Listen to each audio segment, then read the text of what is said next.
Mesdames et messieurs, bonjour et bienvenue à ce plateau de FMC News. Une fois de plus, nous vous disons bienvenue. Aujourd'hui, le monde migre de plus en plus vers le cyberespace. Ces phénomènes impactent positivement ou négativement le mode de vie des humains de l'époque contemporaine. Plusieurs défis naissent dans l'usage du numérique, notamment le harcèlement virtuel. Ces phénomènes prennent de l'ampleur sur les réseaux sociaux et suscitent tant de questions. Nous recevons deux influenceurs communautaires pour échanger sur ces sujets. Bonjour mes amis et bienvenue fois plus sur ce plateau. Bonjour, je suis Korotumo Doumbia, je suis influenceuse communautaire. Voilà, bonjour, moi c'est Jérémy Diarra, également influenceur communautaire. Ok, bienvenue une fois de plus. Alors, sans plus tarder, nous venons de savoir qui vous êtes. Alors, pourquoi cette appellation ou ces concepts influenceurs communautaires? Koro. Alors, influenceuse ou influenceur communautaire vient du projet Marani Konafoni de Search for Common Ground, financé par l'Union européenne. Ceci étant, pourquoi vos différentes activités ou initiatives dans ce cadre de ces projets? Jérémy.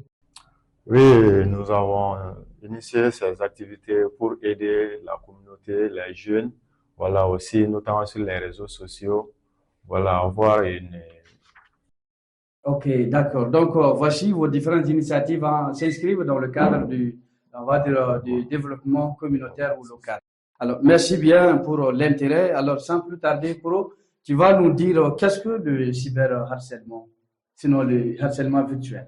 Ok, les harcèlements virtuels, encore appelés cyberharcèlement, euh, c'est une forme de violence qui est exercée sur des personnes via les réseaux sociaux, l'Internet ou les messages, etc. Ok, alors, le cyberharcèlement ou le harcèlement virtuel est une violence, une forme de violence. Alors, Jérémy, comment cette violence se manifeste-t-elle? Alors, le harcèlement virtuel peut prendre beaucoup de formes, voilà, aussi à savoir les insultes répétées, les menaces, et aussi les moqueries. Et parfois aussi même la diffusion des fausses informations aussi. Le partage des photos ou des vidéos sans la permission de l'autre aussi est une forme de violence virtuelle.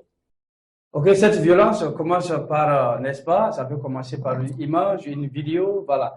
Un commentaire, un like, cela peut vraiment causer ces désagréments. Alors, mesdames et messieurs, nous allons suivre ces témoignages et nous allons vous revenir sur place. Je m'appelle Ami, j'ai 23 ans et aujourd'hui, je vais vous raconter mon histoire. Tout a commencé par une simple publication sur Facebook où j'ai partagé une photo de moi où je parlais de confiance en soi. Des inconnus ont commencé à partager ma publication. Certains se moquaient de mon apparence physique, d'autres de mon poids, de mon visage, ma façon de m'habiller. Très vite, les insultes ont remplacé les discussions. À chaque fois que j'ouvrais mon téléphone, je découvrais de nouveaux messages de haine. Tu es trop grosse, qui t'a dit que tu étais belle? Supprime cette photo, tu te ridiculises. Au début, j'essayais d'ignorer. Je me disais que ce n'était que des mots. Mais jour après jour, ces mots ont commencé à me suivre. Je ne prenais plus de photos, je ne faisais plus de publications, je ne voulais plus sortir. J'ai commencé à perdre confiance en moi. Je dormais mal, j'étais stressée, je me sentais honteuse et incomprise. Malheureusement, mon histoire n'est pas unique. Ce que j'ai suivi, ça s'appelle du harcèlement en ligne. Il s'agit d'un comportement répétitif visant à humilier une personne, l'intimider, le menacer à travers les réseaux sociaux, les applications de messagerie ou toute forme de plateforme numérique. Le harcèlement peut prendre plusieurs formes. Les insultes, les menaces, les rumeurs, les diffusions de photos non consenties ou bien les campagnes de dénigrement ou de haine organisées. Contrairement à ce que certains pensent, ce n'est pas uniquement de la plaisanterie. Les conséquences peuvent être graves. Anxiété, dépression, perte d'estime de soi, isolement social, abandon scolaire ou professionnel. Dans les cas les plus extrêmes, certaines personnes peuvent développer des pensées suicidaires. Si vous êtes victime de harcèlement, sachez que vous n'êtes pas obligé d'y faire face seul. Évitez de répondre aux provocations. Conservez les preuves, faites des captures d'écran et signalez les comptes concernés.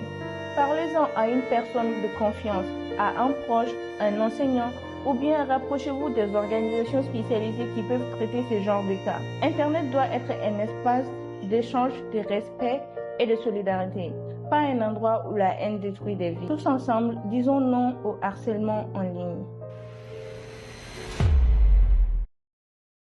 Ok, ceci étant, comme vous venez de voir ce témoignage vraiment choquant et aidant également toute personne euh, demeurant dans cette situation de cyberharcèlement, aujourd'hui, il est plus que nécessaire de stopper ces phénomènes et aider également les victimes à se relever. Mesdames et messieurs, nous allons continuer avec nos invités du jour. Je vous le rappelle, nous avons sur le plateau Korotoum Doumbia, influenceuse communautaire, également Jérémy Diarra, il est également influenceur communautaire de Bamako.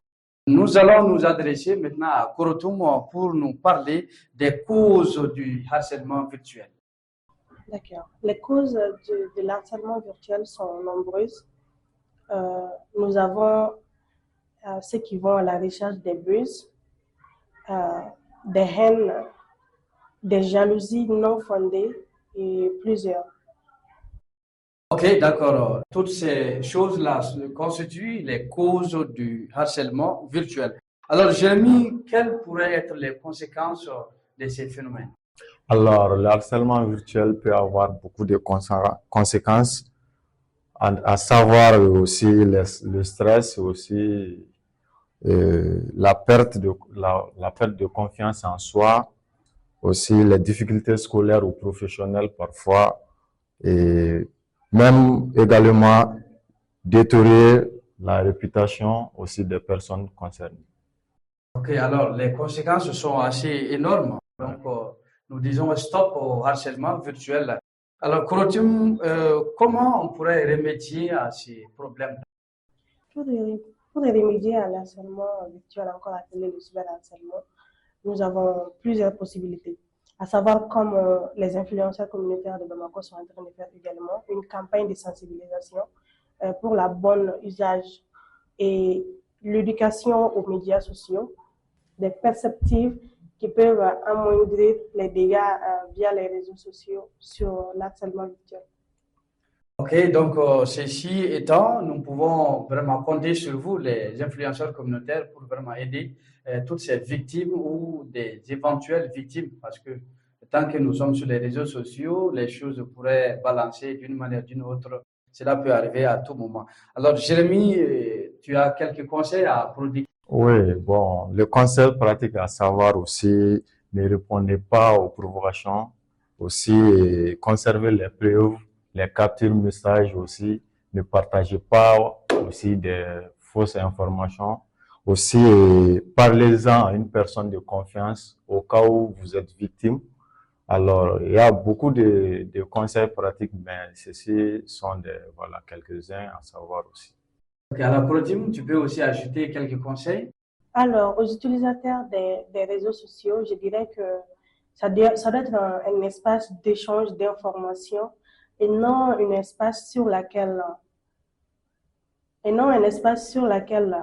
on atteint à la vie privée d'autrui avec des insultes, des injures graves, des diffamations, etc. Alors, atteindre à la vie privée de quelqu'un pourrait vraiment poser d'énormes problèmes ou d'énormes, on va dire, situations, comme on appelle, très graves. Et ainsi, le harcèlement virtuel est un acte malveillant ayant pour objectif de porter atteinte à la dignité humaine. Et cela est très important. Les influenceurs communautaires de Bamako, et en partenariat avec Search for Common Ground, agissent pour soutenir les victimes du harcèlement virtuel ou prévenir l'éventuelle infraction de ces phénomènes. Alors, si vous avez un message à lancer à l'endroit des communautés ou à l'endroit de cette communauté virtuelle. Alors, restons humbles, restons vigilants sur les réseaux sociaux et ensemble disons non à l'harcèlement virtuel. Jérémy? Alors, le numérique est un formidable outil de communication. Alors, je dirais aussi, et faisons des réseaux sociaux un espace de respect, voilà, et de considération envers nous. Merci bien. C'était avec les influenceurs communautaires de Bamako sur le plateau de FMC News. Nous avons parlé ensemble du harcèlement virtuel, un phénomène qui, n'est-ce pas, qui coupe les sommeils aux populations, sinon à cette population virtuelle. Beaucoup de jeunes, beaucoup de femmes, beaucoup de vieillards ont été victimes de ce phénomène. Ainsi, nous disons stop au cyberharcèlement. Nous disons stop à cette forme de violence sur l'espace, sur le cyberespace. Mesdames et messieurs, ceci étant, nous disons merci à chacun pour votre fidélité et pour votre attention particulière à ces plateaux. Merci une fois de plus. Et nous disons merci également à Search for Common Ground qui pilote ces projets depuis un certain temps et d'avoir mis en place ces groupes, les influenceurs communautaires, pour aider les communautés, n'est-ce pas, à être responsables sur les cyberespaces et aussi à développer notre environnement et assainir notre environnement. Vous menez beaucoup d'activités. J'espère que nous avons été témoins de cela et il y a des perspectives. S'il y en a, vous pouvez nous les signaler avant de fermer. Voilà, avant de clore ces plateaux. Nous avons des panels virtuels que nous faisons pratiquement chaque mois pour encore sensibiliser la jeunesse contre le cyberharcèlement. D'accord, c'est tout, Jérémy? Oui, comme elle avait bien signalé, on a prévu des plateaux aussi comme ceci, pouvoir en parler, sensibiliser davantage la jeunesse, voilà, concernant les réseaux sociaux aussi. D'accord, merci bien. Claire d'œil des passages à tout le personnel de Search for Common Ground, à tous les influenceurs communautaires de Bamako et ainsi que aussi ceux des régions. Et nous n'oublions pas également non plus l'Union européenne qui finance également ces activités. Merci à chacun, merci à toutes les communautés de Bamako, merci à chacun de vous qui nous suivez de près ou de loin. Nous vous donnons rendez-vous pour un autre numéro de ces gens pour aider nos communautés. Merci et au revoir.